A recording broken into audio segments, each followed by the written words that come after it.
Dans cette vidéo, nous allons parler des schémas de Bernoulli. On commence par une définition toute simple, qui est la définition d'une épreuve de Bernoulli.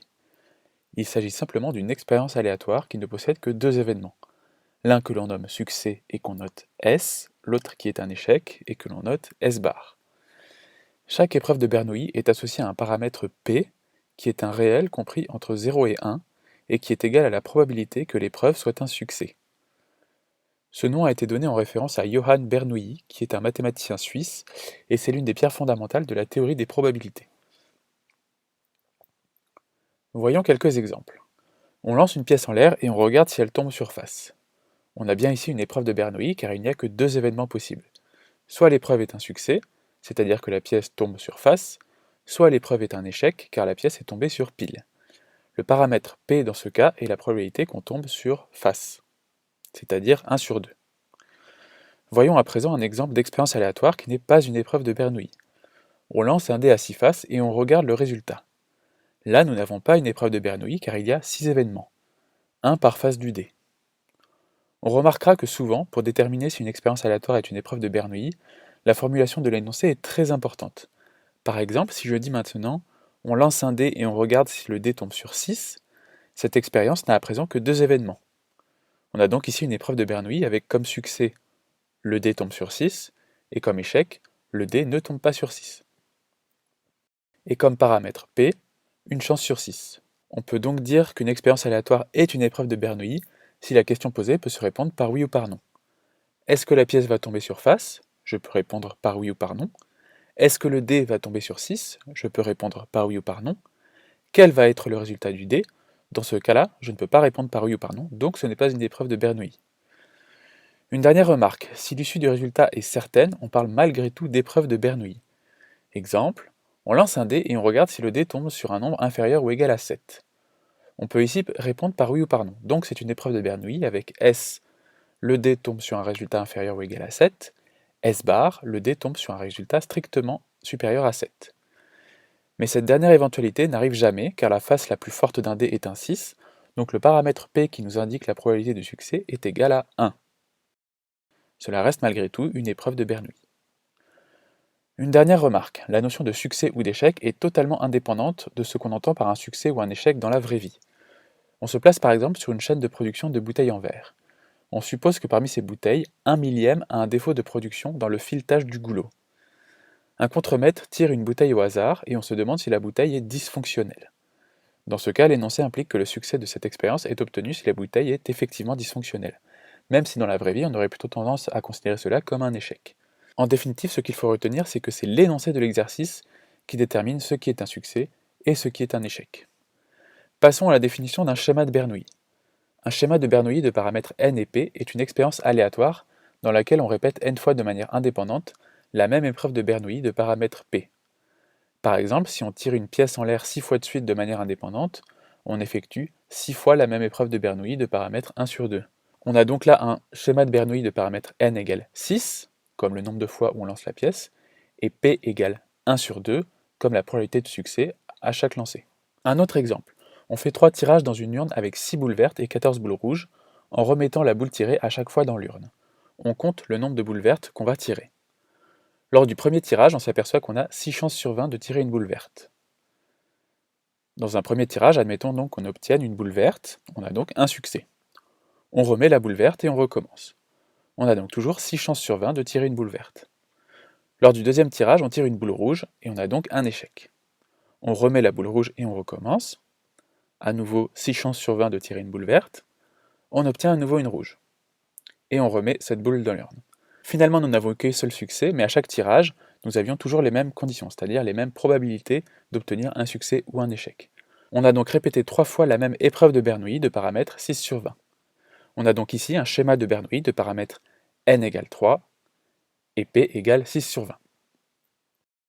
On va faire le même tirage, mais cette fois en ne remettant pas les boules dans l'urne après chaque tirage. On a donc pour commencer 6 chances sur 20 de tirer une boule verte. Mais admettons qu'au premier tirage, on tire une boule rouge. Il reste à présent 6 boules vertes et 13 boules rouges. On a donc 6 chances sur 19 de tirer une verte pour le deuxième tirage. Notez donc qu'on n'effectue plus la même épreuve de Bernoulli qu'au premier tirage, car le paramètre P n'est plus le même. Il est maintenant égal à 6 sur 19, alors qu'il était égal à 6 sur 20 au tirage précédent. Admettons qu'on tire une verte. On a donc maintenant 5 chances sur 18 de tirer à nouveau une verte. Et on admet qu'on tire effectivement à nouveau une verte. On a donc eu 2 succès. Cette expérience n'est pas un schéma de Bernoulli. En effet, à chaque tirage, on effectuait une épreuve de Bernoulli, puisqu'il n'y avait que 2 événements possibles, mais ce n'était pas la même épreuve de Bernoulli, car la probabilité de succès était différente à chaque fois. Elle était de 6 sur 20 au début, puis 6 sur 19, et enfin 5 sur 18. On peut donc faire une remarque importante. Les tirages indépendants avec remise sont des schémas de Bernoulli. En revanche, les tirages sans remise ne sont pas des schémas de Bernoulli. Une deuxième remarque qui va peut-être sembler évidente. Le nombre de succès qu'on peut avoir dans un schéma de Bernoulli de paramètres n et p est forcément compris entre 0 et n. Et oui, si on fait n tirages au total, on ne peut pas avoir plus que n succès. Une dernière remarque sur cette histoire de tirage sans et avec remise. On va reparler de l'exemple de la chaîne de production de bouteilles. On suppose désormais que le contremaître prend 3 bouteilles sur la chaîne de production et regarde si elles sont dysfonctionnelles. Techniquement, on a là un tirage sans remise, puisque le contremaître tire les 3 bouteilles en même temps. Cependant, dans la plupart des exercices, on ajoutera la mention suivante. On suppose que le nombre de bouteilles est suffisamment grand pour que cette expérience s'apparence à des tirages indépendants et avec remise. Cela signifie que même si, d'un point de vue technique, cette expérience n'est pas un schéma de Bernoulli, on considérera malgré tout que c'est le cas. Voyons à présent comment faire des calculs de probabilité sur des schémas de Bernoulli. Une question qui va revenir souvent dans ce chapitre est de calculer la probabilité d'obtenir un certain nombre de succès dans un schéma de Bernoulli. Pour cela, on va souvent fonctionner avec les arbres de probabilité qu'on a vus dans la précédente leçon et qui ressemblent à ça. On va travailler tout au long de cette vidéo avec l'exemple suivant. Un élève qui n'a pas révisé son contrôle répond à un QCM de manière complètement aléatoire en choisissant une des 4 réponses au hasard sans réfléchir. À chaque réponse à une question, l'élève réalise donc une épreuve de Bernoulli, où le succès est qu'il réponde juste et l'échec est qu'il réponde faux. Après 3 répétitions, on a donc un schéma de Bernoulli de paramètres n égale 3, car il y a 3 questions posées, et p égale 1 sur 4, parce qu'à chaque réponse que l'élève donne, il a une chance sur 4 d'avoir juste. 1 sur 4, c'est égal à 0,25. La probabilité d'un échec est donc donnée par 0,75. On va répondre à ces 5 questions. On va d'abord représenter cette situation sous la forme d'un arbre, puis calculer la probabilité d'avoir tout faux, c'est-à-dire aucune réponse juste, puis calculer la probabilité d'avoir une et une seule bonne réponse, puis la probabilité d'avoir moins de 2 réponses justes, et enfin la probabilité d'avoir au moins 2 bonnes réponses. Ces 5 questions vont nous permettre de voir tous les raisonnements qu'on va pouvoir avoir devant un exercice mettant en jeu un schéma de Bernoulli. Passons à la première question. Puisqu'on a 3 tirages, on va dessiner un arbre à 3 étages. De chaque nœud, on va faire partir 2 branches, une partant vers un succès, l'autre vers un échec. On a déjà vu que la probabilité de succès est de 0,25 et que la probabilité d'un échec est de 0,75. On obtient donc l'arbre suivant. 2. Quelle est la probabilité que l'élève n'ait aucune réponse juste? Pour répondre à cette question, on va compter le nombre de chemins dans cet arbre qui correspond à l'événement n'avoir aucune réponse juste. Ici, il n'y en a qu'un seul, c'est celui pour lequel on ne rencontre que des échecs. Pour calculer cette probabilité, on utilise donc la règle de calcul sur les arbres de probabilité pour obtenir P de S bar S bar S bar égale 0,75 fois 0,75 fois 0,75, soit 0,75 au cube, qui est à peu près égal à 0,422. Donc la probabilité que l'élève n'ait aucune réponse juste est d'à peu près 0,422. 3. Quelle est la probabilité que l'élève ait une et une seule bonne réponse? Regardons les chemins qui mènent à cet événement. Il y en a 3. Celui qui fait succès, échec, échec, ici en bleu. Celui qui fait échec, succès, échec, ici en vert. Celui qui fait échec, échec, succès, ici en rouge. On va utiliser les règles de calcul sur les arbres de probabilité et sommer la probabilité de ces 3 chemins. Calculant d'abord P de S, S bar, S bar. Dans ce cas, on rencontre d'abord un succès, probabilité 0,25, puis on multiplie par la probabilité d'avoir un échec, 0,75, et encore un échec, donc 0,75. On va faire pareil avec ce deuxième chemin, 0,75 fois 0,25 fois 0,75, et additionner les deux termes. Puis on rajoute la probabilité du dernier chemin, soit, comme on a échec, échec, succès, 0,75 fois 0,75 fois 0,25. Le premier terme à gauche peut se simplifier, on obtient 0,25 à la puissance 1 fois 0,75 à la puissance 2. Pareil pour le deuxième, et pareil pour le troisième. Finalement, on a 3 fois le même terme, 0,25 à la puissance 1 fois 0,75 à la puissance 2, soit à peu près 0,422. 4. Quelle est la probabilité que l'élève ait moins de 2 réponses justes? Là, on pourrait à nouveau utiliser l'arbre de probabilité pour faire le calcul, mais on peut faire plus astucieux.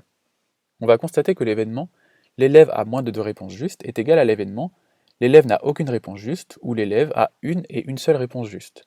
C'est donc la réunion de ces deux événements. Donc on va se servir de la règle de calcul sur les arbres pour dire que la probabilité d'avoir au moins 2 bonnes réponses est égale à la somme de deux probabilités que nous venons de calculer, c'est-à-dire à peu près 0,422 plus 0,422, soit 0,844. 5. Quelle est la probabilité que l'élève ait au moins 2 réponses justes? On pourrait à nouveau utiliser l'arbre, mais à nouveau ce serait trop long. Donc on va utiliser le fait que cet événement est l'exact contraire de l'événement « l'élève a moins de 2 réponses justes ». Donc la probabilité que l'élève ait au moins 2 réponses justes est égale à 1 moins la probabilité qu'il ait moins de 2 réponses justes, c'est-à-dire 1 moins 0,844, qui est égal à 0,156. Pour terminer cette vidéo et avant de passer à l'exercice, regardons ce qu'il faut retenir. Tout d'abord, une épreuve de Bernoulli est une expérience aléatoire pour laquelle il n'y a que deux événements, un succès et un échec. Le paramètre P de cette épreuve de Bernoulli est défini comme la probabilité d'avoir un succès. Un schéma de Bernoulli de paramètres n et p est une expérience aléatoire dans laquelle on répète n fois la même épreuve de Bernoulli de manière indépendante. Et enfin, pour faire des calculs de probabilité sur des nombres de succès dans un schéma de Bernoulli, on utilise un arbre de probabilité et les règles que nous avons vues au cours précédent. Je vous laisse à présent vous exercer chez vous avec un exercice typique. Je vous laisse faire un arrêt sur image sur cette dernière diapositive si vous voulez noter les questions pour faire l'exercice chez vous, et comme d'habitude, je vous laisserai les réponses en description de cette vidéo. Bon courage!